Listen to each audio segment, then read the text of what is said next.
So hello future doctors. तो इस video में हम बात करने वाले हैं complete journey BHMS first year की बाय माय पर्सपेक्टिव। तो चलिए शुरू करते हैं। नीट क्रैक किया, BHMS ऑप्ट किया एंड आ गए मेडिकल कॉलेज। मेडिकल कॉलेज में आते ही स्टूडेंट को लगता है कि This is heaven. स्टूडेंट को लगता है कि अब तो मैं मेडिकल कॉलेज में आ गया हूँ, अब तो मेरी सारी प्रॉब्लम्स ख़त्म एंड मस्त लाइफ शुरू। पर क्या ऐसा सच में है? ना। कॉलेज जब आते हैं आप तो आप आते हैं बिल्कुल कबीर सिंह बन के, तभी आपको मिलते हैं वहाँ आपके सीनियर्स जो कि आपको सिखाते हैं परंपरा, प्रतिष्ठा, अनुशासन। देन फिर कुछ ही टाइम बाद आप दिखने लग जाते हैं ऐसे से ऐसे। फिर आते हैं रूल्स एंड रेगुलेशन, सारे फॉलो करने होते हैं। इन सब के बाद जो सबसे पहली चीज़ होती है वो आती है आपकी क्लासेस में जब आप पहली क्लास करते हैं तो मेनली जो वहाँ पे क्लासेस में फर्स्ट क्लास जो होती है आपकी, उसमें जो सबसे पहला क्वेश्चन पूछा जाता है ना वो है कि आपने BHMS क्यों ऑप्ट किया। पता है उसमें मेजॉरिटी जो आंसर आते हैं ना वो ये आते हैं कि सर MBBS नहीं मिला, इस वजह से मुझे BHMS ऑप्ट किया मैंने।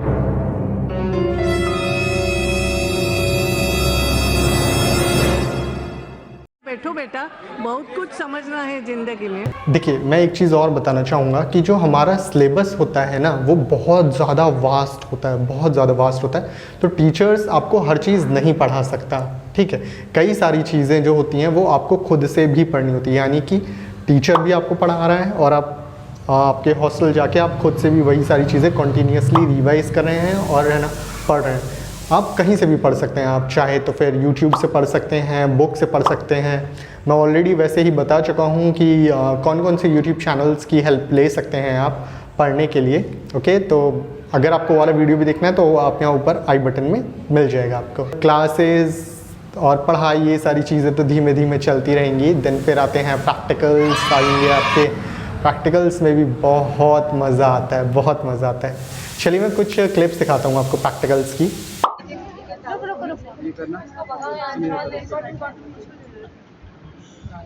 सर इससे क्या होता है?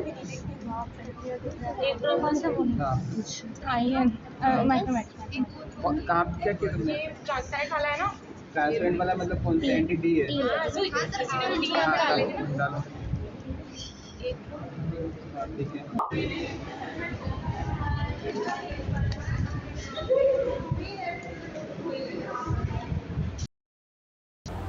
देन फिर ऐसे ही धीमे धीमे पढ़ाई का सिलसिला तो चलता ही रहेगा।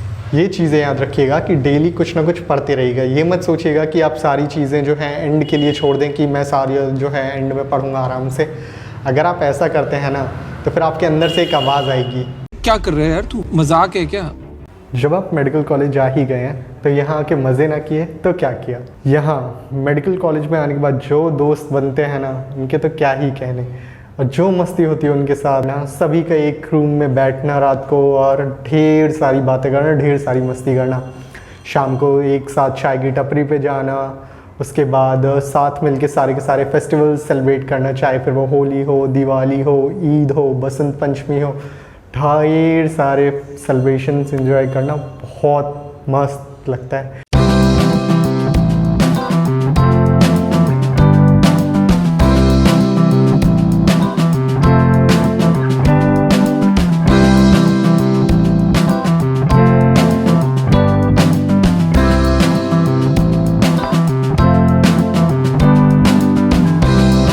कोर मेमोरीज होती हैं जो कि आपकी फर्स्ट ईयर में बनती हैं, सबसे ज़्यादा कोर। इतनी तो कभी नहीं बनती, मतलब इवन आप सेकेंड ईयर में भी आ जाते हैं ना तो फिर वहाँ पे आप पे स्टडीज़ वगैरह का इतना लोड आ जाता है। ओके, तो अभी तक आपने पढ़ी है NCERT एंड अब यहाँ पे एनाटॉमी, फिजियोलॉजी, फार्मेसी पढ़ के ना दिमाग जो है ना दही हो जाता है।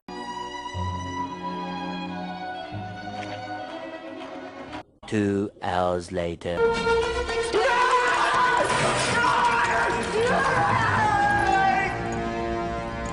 सारा अगर आप कॉन्टीन्यूसली पढ़ते रहते हैं तो इसीलिए क्या रहता है कि आपको जो है ना अपने साथ कोई एक अपनी हॉबी भी है ना बना के रखनी चाहिए जिस पे आप काम कर सके, ताकि आपका माइंड भी फ्रेश हो। ठीक है, ये नहीं कि आप है ना कॉन्टीन्यूसली सारा दिन बस पढ़ ही रहे हैं। कोई ऐसी हॉबी अपने अंदर जनरेट कर लीजिए। जैसे कि मेरी हॉबी थी एक यूट्यूब की वीडियोग्राफी की थी, फोटोग्राफी की थी। तो मैंने अपने यूट्यूब चैनल पे काम किया, जैसे कि आप सब जानते ही हैं। कई लोग हैं जैसे कि हमारे कॉलेज में ही हैं जो कि अपनी हॉबीज़ में जैसे कि पेंटिंग हो गया, फिर उसके बाद वॉलीबॉल खेलना हो गया, बैडमिंटन खेलना हो गया, या फिर कोई भी ऐसी हॉबी है जिसमें है ना मतलब वर्क करते हैं तो अच्छा रहता है हॉबीज़ पे वर्क करना। यहाँ पे देखिए मैं एक चीज़ और ऐड करना चाहूँगा प्री यूनिवर्सिटी एग्ज़ाम के बारे में। देखिए BHMS में क्या होता है कि मोस्टली जो एग्ज़ाम्स होते हैं आपकी ईयरली होते हैं, लेकिन कई कॉलेजेस में क्या होता है कि मेन एग्ज़ाम के कुछ मंथ्स पहले प्री यूनिवर्सिटी एग्ज़ाम्स भी कंडक्ट करा दिए जाते हैं। जो प्री यूनिवर्सिटी एग्ज़ाम्स होते हैं वो बिल्कुल सेम होते हैं आपके मेन यूनिवर्सिटी एग्ज़ाम की तरीके। उनका पेपर सेम होता है, पैटर्न सेम होता है, सब कुछ सेम होता है, लेकिन बस डिफरेंस ये होता है कि जो प्री यूनिवर्सिटी एग्ज़ाम का जो रिज़ल्ट होता है उसका कोई इफ़ेक्ट या फिर उसका कोई कनेक्शन नहीं होता मेन यूनिवर्सिटी एग्ज़ाम के रिज़ल्ट से। ओके, यानी कि अगर आप प्री यूनिवर्सिटी एग्ज़ाम के जो मार्क्स हैं उनका कोई रिलेशन नहीं होता मेन यूनिवर्सिटी एग्ज़ाम के रिज़ल्ट से। जो प्री यूनिवर्सिटी एग्ज़ाम होते हैं वो सिर्फ़ और सिर्फ प्रिपरेशन के लिए होते हैं, कि जिससे आपको एक मेन यूनिवर्सिटी एग्ज़ाम के लिए प्रिपेयर हो जाएं कि उसमें पेपर कैसा आता है, कैसे आपको लिखना होता है, वो सारी चीज़ें प्रिपेयर कराने के लिए होता है प्री यूनिवर्सिटी एग्ज़ाम। ओके, तो आप अपनी हॉबीज़ पे ज़रूर वर्क कीजिए, काफ़ी अच्छा रहता है।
आफ्टर फार्मेसी टूर अप्रॉक्स करीब दिसंबर में आपका आता है स्पोर्ट्स वीक। स्पोर्ट्स वीक जो होता है वो साल का सबसे बेस्ट टाइम होता है, सबसे बेस्ट टाइम।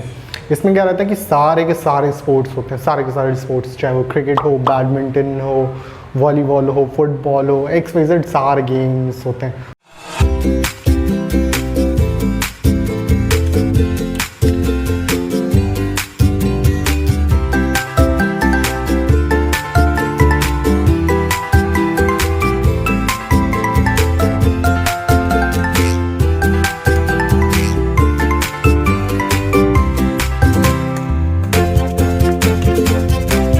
और बहुत मज़ा आता है, सारे जूनियर्स सीनियर्स सब मिल के पार्टिसिपेट करते हैं, और इवन टीचर्स तक। अगर आपको स्पोर्ट्स वीक के और वीडियोस देखने हैं ना तो मैं ऑलरेडी डाल चुका हूँ वैसे स्पोर्ट्स वीक के वीडियो, तो आप मेरे आई सेक्शन में देख सकते हैं। ओके, तो स्पोर्ट्स वीक का जो टाइम रहता है फिर उसमें प्राइजेस भी मिलते हैं, एंड बहुत मेमोरेबल टाइम होता है स्पोर्ट्स वीक का। स्पोर्ट्स वीक के ख़त्म होने के कुछ टाइम बाद आता है साल का सबसे इम्पॉर्टेंट टाइम, यानी कि एग्ज़ाम्स के टाइम ना सबकी हालत टाइट रहती है, सबकी हालत टाइट रहती है। हाँ, चारों तरफ इतना ज़्यादा पैनिक हो जाता है, सबके सब है ना पढ़ने में बिजी हो जाते हैं, सबके सब। तुम जहाँ जाओगे ना, जिसके रूम में भी चले जाओगे, सब कोई पढ़ता हुआ ही दिखाई देगा। चाहे कई लोग होते हैं जो बुक से पढ़ते हैं, कई लोग होते हैं वो यूट्यूब से पढ़ते हैं, इसी तरीके का रहता है। फेंको को अपनी पूरी शक्ति के साथ फेंको। एग्ज़ाम के लिए मैं आपको एक चीज़ बताना चाहूँगा कि एग्ज़ाम्स जो होते हैं ना, जो BHMS के मेन यूनिवर्सिटी एग्ज़ाम जो होते हैं, उसमें जो सारा का सारा पैटर्न होता है ना, जो या क्वेश्चन आते हैं, उसके लिए देखिए सबसे इम्पॉर्टेंट चीज़ क्या है, आप लास्ट 10 ईयर्स के आप पेपर लगा लीजिए और मैं आपको गारंटी देता हूँ कि मेजॉरिटी कंटेंट उसी में से ही मिल जाएंगे। Majority questions as it is same जो है रिपीट हो जाएंगे,